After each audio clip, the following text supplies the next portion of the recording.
अस्सलाम वालेकुम।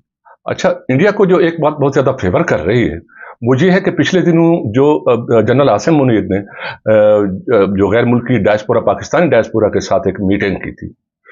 उस मीटिंग में जोश खिताबत था या कुछ सोची समझी बात थी कि उसके साथ इसके क्या मकासद नक्की थे, जो इन्होंने कहा कि हम हिंदुओं से एक अलग कौम है और हम कैसे एक हो सकते हैं, हमारा रहन सहन अलग, ये वही चीज़ें जो तहरीक पाकिस्तान के वक्त कही गई थी।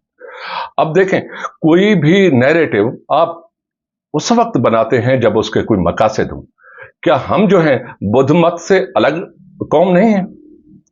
अगर मजहबी हवालों से देखें तो क्या हम ईसाइयों से कोई अलग कौम नहीं है? तो उसका जिक्र क्यों नहीं किया?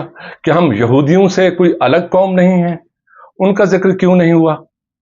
तो अगर इन चीजों का जिक्र करना था, और जो कि बिला वजह है, अब बैठे बैठे मैं यहां पर आप यहां पर वीडियो के दौरान अगर मैं ये कहना शुरू कर दूं कि मेरा जो कद है ऑलमोस्ट ये 6 फुट के करीब है, तो इसका क्या मतलब कि रेलिवेंट क्या है कि किस मौजू के ऊपर मैं क्या बताना चाहता हूं। तो ये बिल्कुल इसी तरह की चीजें हैं कि आप ये जिक्र उस वक्त कर रहे हैं जब इसकी सिरे से जरूरत नहीं है। उस वक्त क्यों कहा गया? क्या ये नारा ही गलत था? नहीं, ये नारा बिल्कुल ठीक था। ये उस वक्त नारा लगाया गया था जब मुसलमानों को एक प्लेटफॉर्म पर इकट्ठे करके और एक नैरेटिव बिल्ड करना था।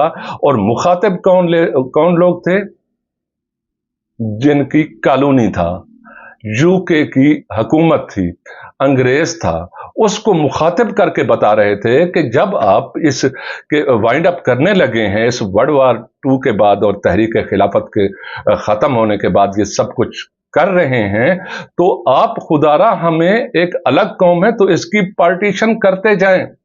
हम इकट्ठे नहीं रह सकेंगे, हम एक दूसरे के साथ लड़ते रहेंगे और ये हमेशा ये खित्ता जो है एक सिविल वार के अंदर रहेगा। तो इसको बचाने के लिए उन लोगों ने अपने अपना अपना एक मफाद हासिल करने के लिए ये नारा लगाया था और इस नारे ने काम किया और एक अलग से मुल्क बन गया। अब जब वो मुल्क बन चुका है तो अब इस बात का क्या जिक्र है?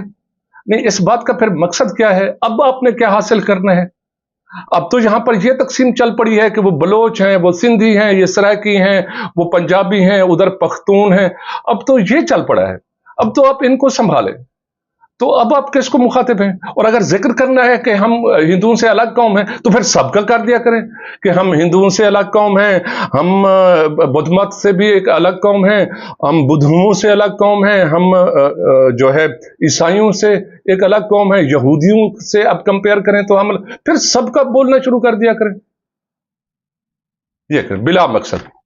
और वो बातें अब जो है वो रिलेट कर रहे हैं कि पहलगाम के वाक़े के साथ एक हिंदू और मुस्लिम नफरत को हवा दे रहा था और जिसका जो नतायज हैं वो इस तरह के निकल रहे हैं। अल्लाह हाफिज।